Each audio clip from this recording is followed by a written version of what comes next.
riesgo de que le digan improvisar. La improvisación en oratoria, al fin y al cabo, ya es la capacidad y el talento personal que tiene uno para el desenvolvimiento de los temas, para el desarrollo de los mismos. Los cuestionamientos que se hacen bajo un guión, para eso sirve el guión, entre otras cosas, para que uno se apegue a un libreto, es un libro, una especie de libro, pues es básicamente el contenido capitular, la materia y el fondo que se tiene en cada uno de ellos, pero normalmente en las entradas, en las introducciones,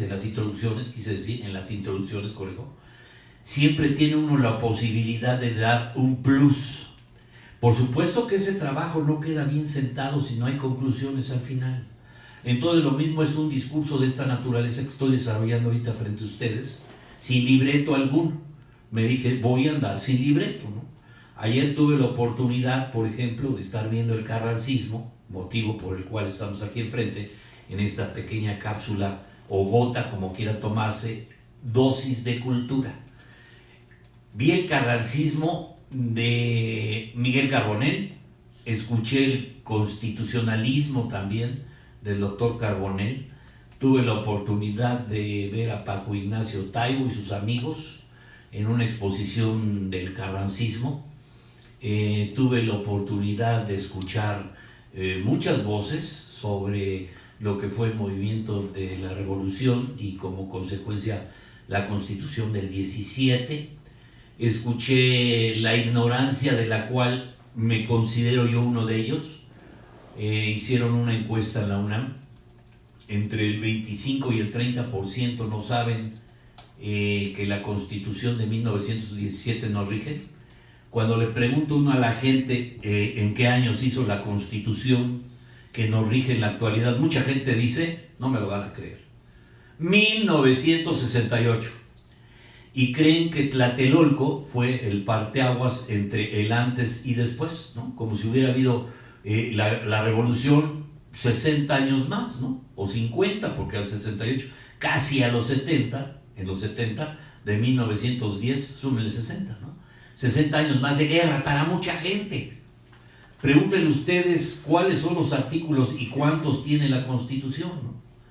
Y yo creo que, como decía el doctor Carbonell, que es un prestigioso jurista, prestigiado jurista de la UNAM, también tiene doctorado, por supuesto se dedica a la academia, pero va a fondo, Y en la encuesta que hizo la UNAM, imagínense ustedes que solamente 3 artículos en el más o menos creo que dijo 25 a 30%, solo 3 artículos se conocen de la Constitución. Y eso, cuando uno ya les pregunta cuál es el contenido de la Constitución, solamente se acuerdan del 3 porque es el educativo, el 27 porque es con respecto a la propiedad de la nación, y el 123 que es lo laboral, ¿no? Los derechos del trabajador.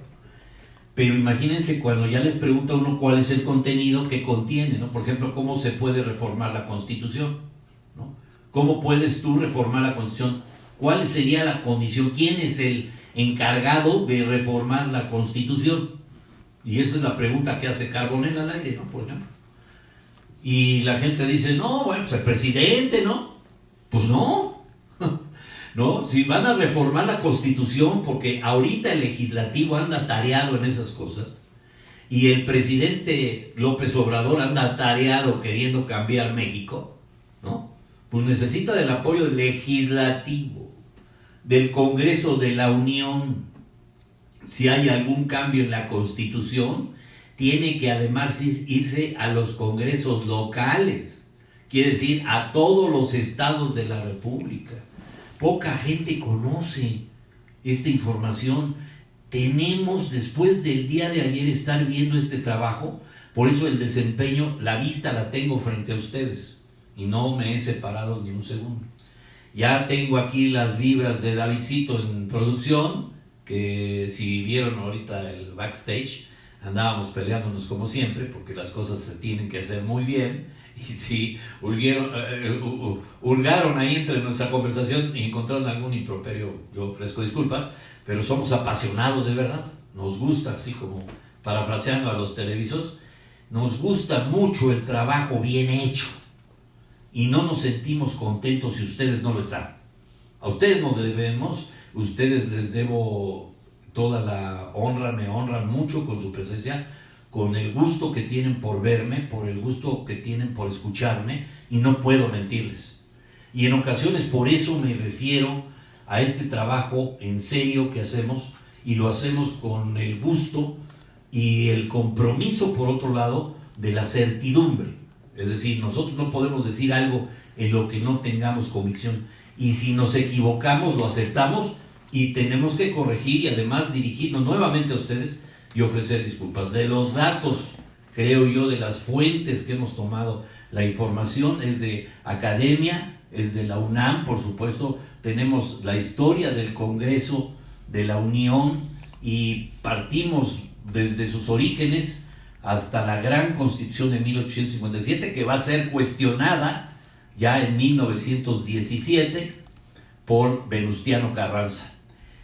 Más allá de haber convocado un Congreso constituyente, quiere decir que va a formar, que va a hacer una constitución, no el Congreso constituido, porque una vez que ya se tiene la Constitución, coincide mucho que el 5 de febrero de 1917, que ya se promulga la Constitución, o es aprobada. Acuérdense, si les preguntan en la calle, porque los de la UNAM van a salir otra vez a hacer una encuesta, es 5 de febrero de 1917. La anterior fue la del 5 de febrero de 1857. No se trata de ser una enciclopedia, pero es mejor recordar, si quieren, nada más el año y con eso salimos, pero que no se note la ignorancia de nosotros. Los cambios que se han hecho a la Constitución, que va a ser un tema para efectos de estas exposiciones, hemos visto el pasado de la Constitución del 17, estamos viendo el momento presente de la Constitución del 17, retrotraer los hechos que consignaron una nueva Constitución como fue la Revolución, no la independencia, mis queridos amigos. Otra pregunta que hace la UNAM en la calle y toma a la gente de sorpresa y dice, a ver, ¿cuál es el hecho histórico que dio lugar a la Constitución del 17? Y la gente dice, es bien fácil, la independencia. Pues no, es la Revolución Mexicana, esa época transitoria de caudillos hacia búsqueda de un nuevo Estado, de una nueva forma de ser y de hacer las cosas en nuestro país, a través de una normativa que recoge todas las posiciones y facciones que existieron en la época revolucionaria. Trata Venustiano Carranza, que era un poco más ilustrado, por no decir menos tontito que los demás, que los otros tenían intereses, algunos mezquinos, como Álvaro Obregón, por ejemplo, o no se puede decir algún otro de los que, bueno, ya no voy a decir, ¿no? Porque si no me voy a quemar o voy a quemar a mi personaje. Pero sí, al final de cuentas se ve un revanchismo entre ellos, y que al final de cuentas el bueno o el malo, como lo quieran ver, fue Venustiano Carranza, como lo quieran ver, ¿no? Plutarco Elías Calles, pues es un cero a la izquierda, que viene a tener una participación muy activa con Álvaro Obregón, ¿sí? Pero vamos a decir que ustedes me niegan la popularidad. Si hiciéramos un rating a favor de qué caudillo les llama más la atención, el primero que me van a decir de la revolución es Emiliano Zapata. Ese se lleva el aplausómetro, ¿sí? Y si vemos hacia atrás, yo creo que Francisco Villa, obviamente que esto tiene una concentración regional. Si en el norte pensamos en Pancho Villa o Pablo González, que fue traído por Carranza para matar a Zapata, pues Zapata es víctima del carrancismo, obregonismo, ¿sí? Pero al final de cuentas se recogen los intereses del campo, de los agrícolas, de los obreros en la Constitución del 17, ¿sí? Y los intereses sociales, por eso la dividimos en la parte dogmática de las garantías individuales, la orgánica, que es las funciones que tiene en esta República Federal, representativa, ya por supuesto que es federal porque tenemos estados que son confederados, pero a la vez es una federación, porque independientemente de que tengan su constitución, se someten a una magna, a una carta magna, y esa carta de Querétaro, establecida desde de diciembre de 1916 fue llamado el Congreso Constituyente para que se diera la tarea de hacer una revisión sucinta, que prácticamente se hizo en 2 meses, en el mes de diciembre, y hasta el 31 de enero tuvieron esa oportunidad los congresistas constituyentes de estar revisando los cambios que pedía Venustiano Carranza. ¿Quién debe hacer las constituciones? Que es otra pregunta que a mí me encanta. Un Congreso Constituyente que parte prácticamente en la nada o en el menos cero para definir rumbo, destino, normativas, visión futura, trascendencia, trayectoria pasada que prevea trayectoria futura del país, que se eviten ciertos errores del pasado, no más una dominación española ni francesa.